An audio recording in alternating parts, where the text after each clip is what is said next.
Italian Wine Podcast. Chin Chin with Italian wine people.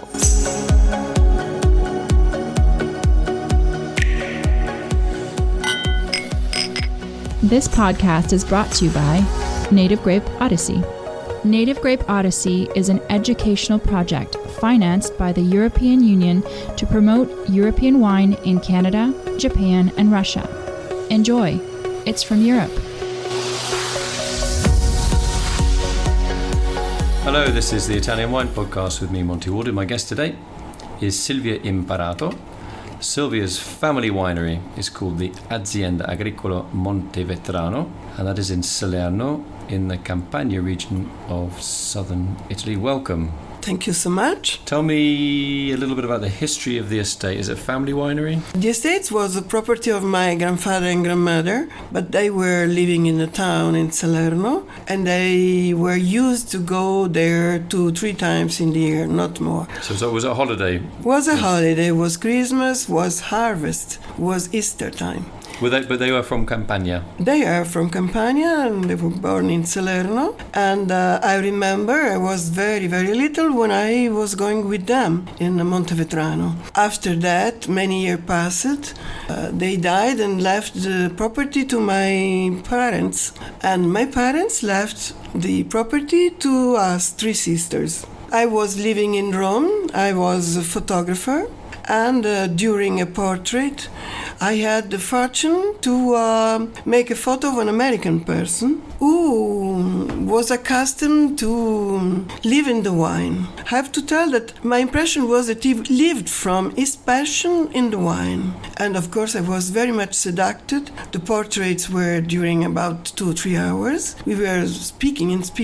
And after that, I was absolutely certain that that could be a good idea to make wine in Montevetrano. And I was really thinking this because Montevetrano was part of my story, my family, my tradition. But the world was changing so much, and what I was always thinking, to lose Montevetrano one day, could be absolutely changed, making a work, something present, remembering the past, but looking to the future in Montevetrano. So were the vineyards already there when... Yes, there were from 60, 70 years. And it was very funny because when I began to understand something in wine, I discovered that the vineyards were mixed. There was incredibly, for me at the moment, not now that I know the story, there was an incredibly big part of Barbera. Wow, in Salerno? In Salerno, and after that I knew that at the end of the 40s, many people began to make Barbera in Campania. The reason perhaps was that at that time, the south of Italy was really something very separated, and perhaps to have Barbera could open, in a certain sense, the door of the wine and the north, not as now, not only the Europe, but the world, but at the moment of the north. So the idea that they thought that by having Barbera and quotes copying Piemonte, that they would have success. I think so. I don't know, because I discovered that many people, not only Montevetrano, in Campania had Barbera. Someone else told me that they had made some Barbera in Campania. So that was in the 1940s? I'm speaking about the end of the 40s. But I knew this when I arrived in Montevetrano looking to do something. It was in the 80s. I was just looking if there was a possibility to make wine with some friends of mine. And we asked a man that had rented a part of Montevetrano if he could leave us his vineyard, because we wanted to graft on the vineyard that were there what we were fond of. We were very fond of very, very special Bordeaux wines, like Lafite, like Margaux, like Aubryon, like all this kind. But it was only for one time, one night, that we were 8 people, and at the end we were really completely drunk. The vintage was a great vintage, was 59, and I heard my voice saying, "Oh, very good wine tonight, but I think that if we do something in Montevetrano with Aglianico, it could be something like..." I was, of course, drunk, but it was so amusing from that moment to all the others. Why? Because we began really with a simple friendship to go in Montevetrano, to stay long weekend, and then 1 week, and then more, just to share this emotion to make a wine in the Montevetrano. When did you start making your own wine there? We began just laughing and going in this way. But after 2 years of this, my friend were some special friend. One of them was Renzo Cottarella, the brother of Riccardo, that is our winemaker now, a very superstar. And Renzo told me, "Listen, I can't go on if you really want to make a wine. I'm working with Piero Antinori." At that moment, he was only the director of Castello della Sala, and so he really couldn't. And he presented me Riccardo, that at the moment was only his brother. Now, I think you know that he is one of the most superstars in the world.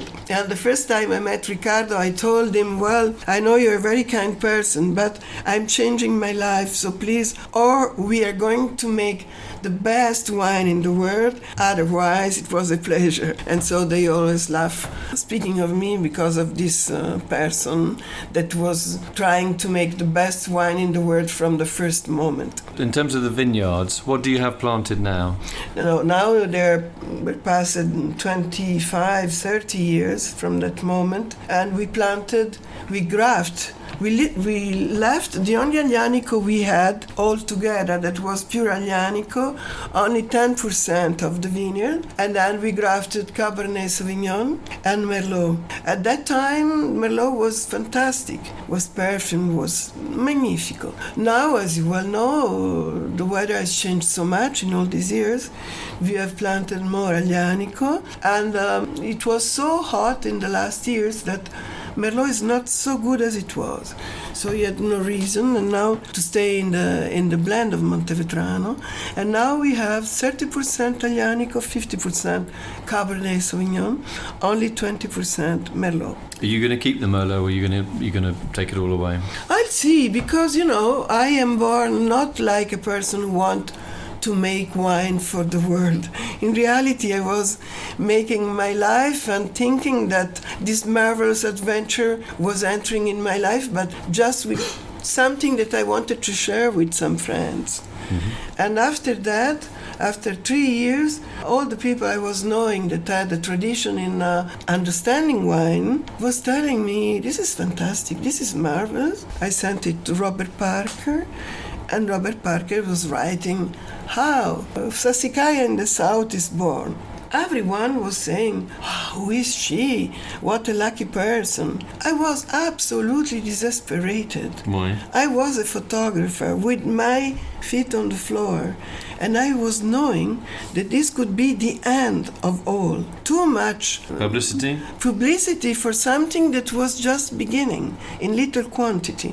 So from the first moment I had all people wanted my wine, especially after that Parker has written about. And I had just a little number of bottles, and I declared the faults because I had less. And I decided the only possibility to go on in my story was to make people drink the wine. So little quantity in different places, different cultures. As I was photographer, I was accustomed to go in different countries. So I began to sell in Switzerland. That was much different from the incredible things they are doing now. They're producing something, as you know, very, very interesting and big production. At the moment it was not like that. Then Germany, and of course the United States. And after that, all over the world, and we began also to have a very interesting situation with Spain, but it was interrupted because Spain, as you well know, has begun to make wonderful wines and of course wanted to sell and make publicity on their wines. And after that there was as we have now, political and complication for economical reason. When you were, just to go to your photography, when you were a photographer, were you taking people's portraits, or were you a street photographer or an art photographer? I began as street photographer. That's quite unusual for a woman, I think, in that time frame. Is that correct? I don't know. I never asked it. No? I was only looking that when I was making photo of persons, I was never able to look in their eyes and to make photo in the front of them.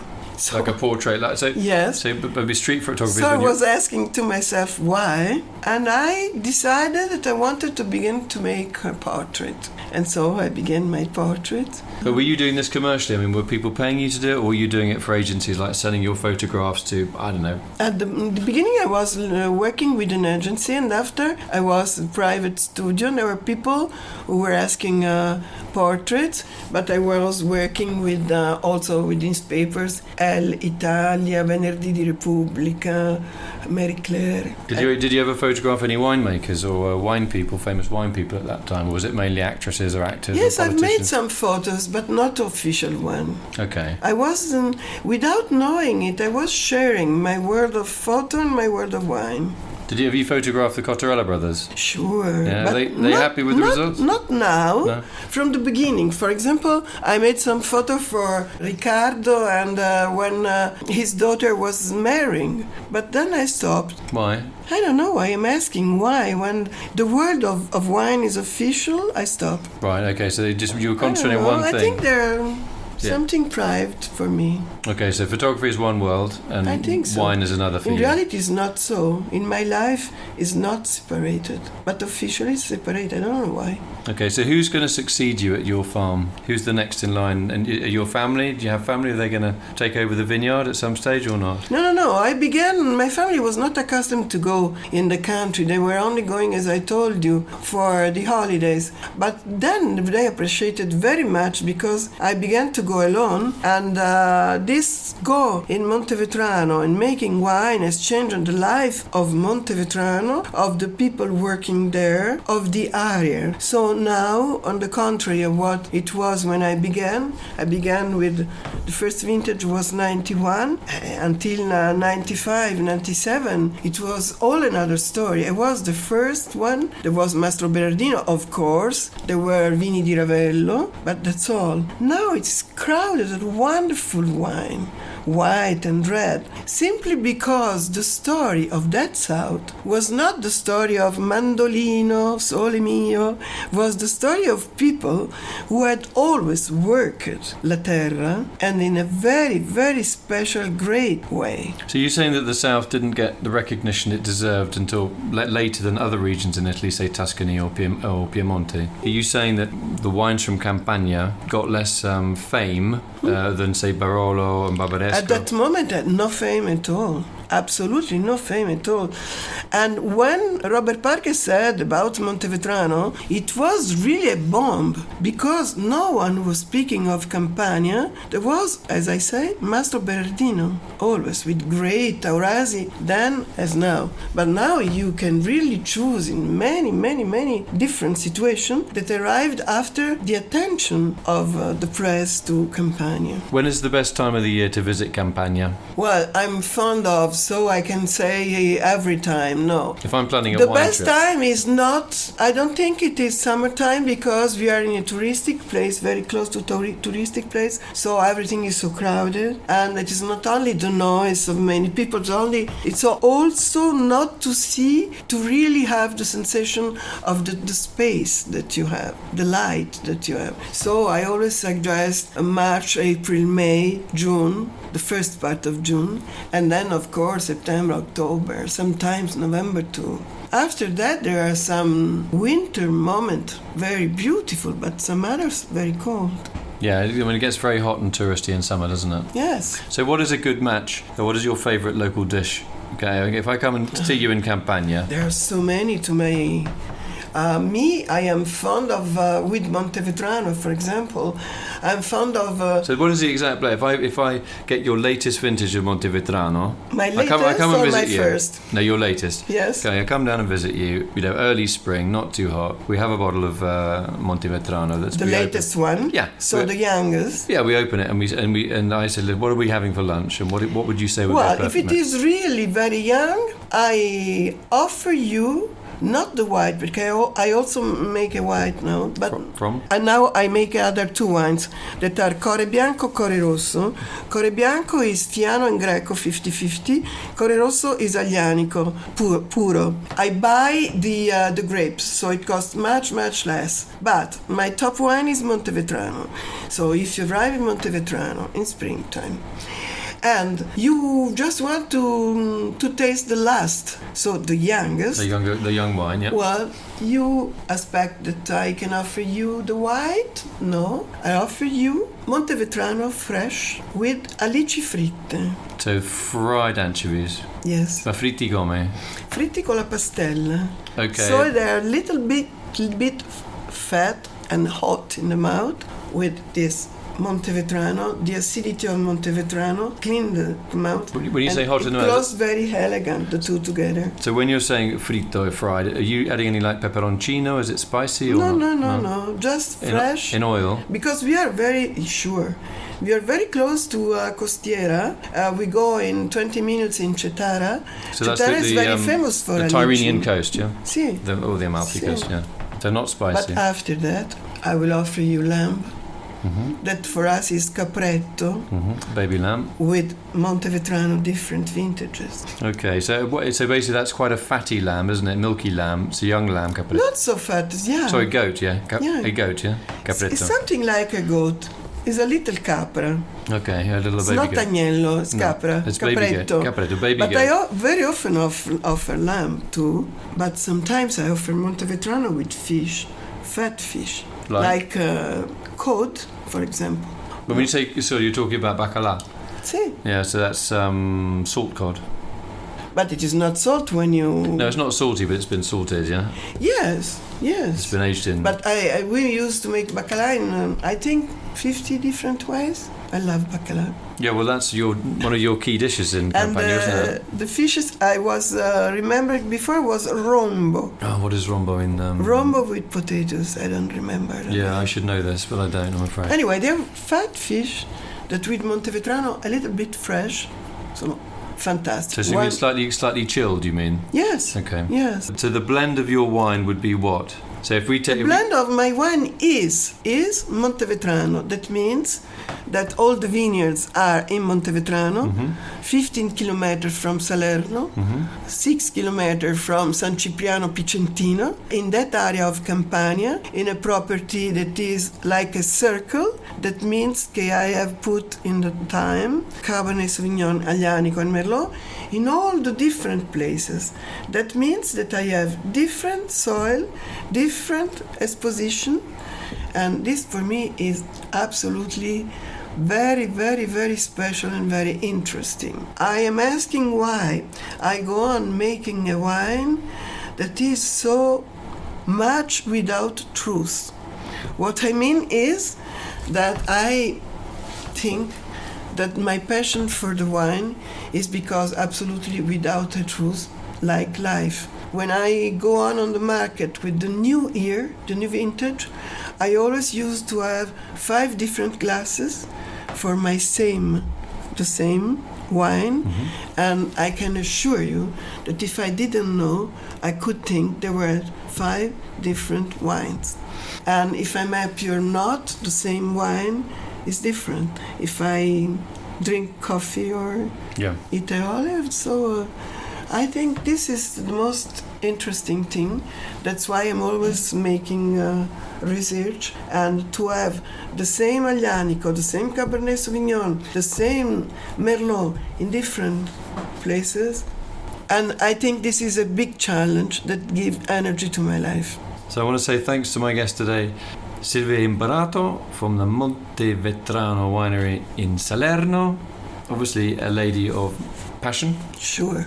But you're very artistic. I don't know. No, you are. I mean, just I can't describe how you're dressed, but I don't know. you know, if somebody said, I've got to guess your career, I'm not going to say why. I'm going to say you work in the art world. You're an artist. You're somebody, the way you're dressed, you know, the lot of textures in the clothing that you're wearing, and Cool. and I'd love to see you work as a photographer actually as well. 'Cause I've got my cameras on this, but I'm sure I'd learn a lot from you about taking photos. But it's interesting that photography's always been quite a difficult industry to make money with, to be successful financially, shall we say. Very few people manage to really, and a lot of in wine as well, as we know, we always have the joke about wine. If you want to make a small fortune, start with a big one and plant yourself a vineyard. So I want to say thanks to my guest today, Silvia Imparato from the Montevetrano winery in the province of Salerno in Campania in southern Italy. Thanks for sharing your passion for your, I'm not going to say Bordeaux Italo blend, because I'm going to get told off. Absolutely not. I have many friends, and they always recognize Montevetrano between the French. I put in blind tasting. And they always recognize Montevetrano. So that's the power of the Aglianico over the interlopers, Merlot and Cabernet Sauvignon. Thank you very much for coming in. Thank you to you. Thank you. This podcast has been brought to you by Native Grape Odyssey, discovering the true essence of high-quality wine from Europe. Find out more on nativegrapeodyssey.eu. Enjoy. It's from Europe. Follow Italian Wine Podcast on Facebook and Instagram.